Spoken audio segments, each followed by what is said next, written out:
প্রতিনিয়ত মানুষগুলো মৃত্যুবরণ করতেছে, কেউ মরতে চায় না, কেউ থাকতেও পারে না, কে তাদেরকে নিয়ে যাচ্ছে? বলো নওজোয়ান, কে নিয়ে যাচ্ছে? এক অদৃশ্য মালিক তাদেরকে নিয়ে যাচ্ছে প্রতিদিন, প্রতিনিয়ত। কেউ তো মরতে চায় না, কিন্তু কেউ তো থাকতেও পারে না। এজন্য এটাই অনিবার্য বাস্তবতা যে মরতেই হবে, যেতেই হবে, ফিরতেই হবে আল্লাহর কাছে, ফিরতেই হবে। তাহলে কাজে যেটা চিরন্তন বাস্তবতা, যেটা অনিবার্য সত্য, সেটাকে পাশ কাটানো বুদ্ধিমানের কাজ না। এটা কোনো বুদ্ধিমান হইতেই পারে না। মৃত্যু যেহেতু আমাকে বরণ করতেই হবে, আল্লাহর মুখোমুখি যেহেতু আমাকে হতেই হবে, কাজে বুদ্ধিমান তো সেই যে এই ব্যাপারে প্রস্তুতি নেয়।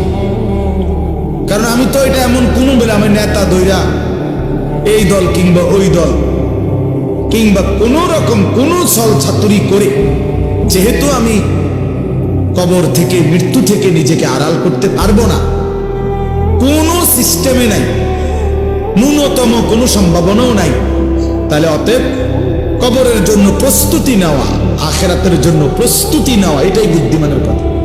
কারণ এটা তো আমাকে বরণ করতে হবে, তার চাইতে ভালো রেডি হয়ে যাই, প্রস্তুতি নিয়েই যাই।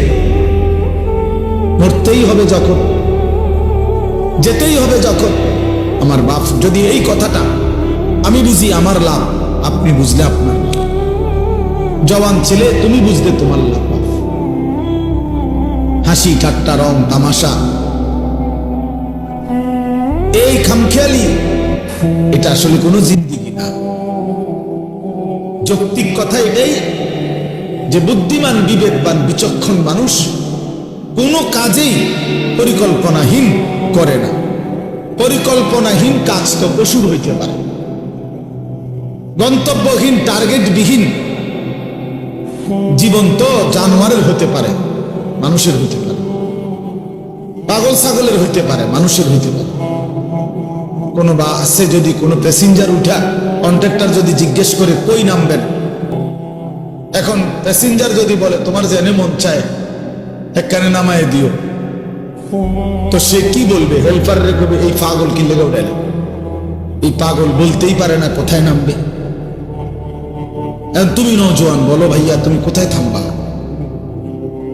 তোমার মঞ্জিল কোথায়? দিন রাত যারা মোবাইলে ছবি দেখো, প্রিয় বন্ধু, কোথায় গিয়ে থামবা? মানে এই ছবি দেখা থামবে কোথায়? নারী ছাড়া, অশ্লীল দৃশ্য ছাড়া যাদের দিন কাটে না, রাত কাটে না, দোস্ত আমার, থামবা কোথায় গিয়ে?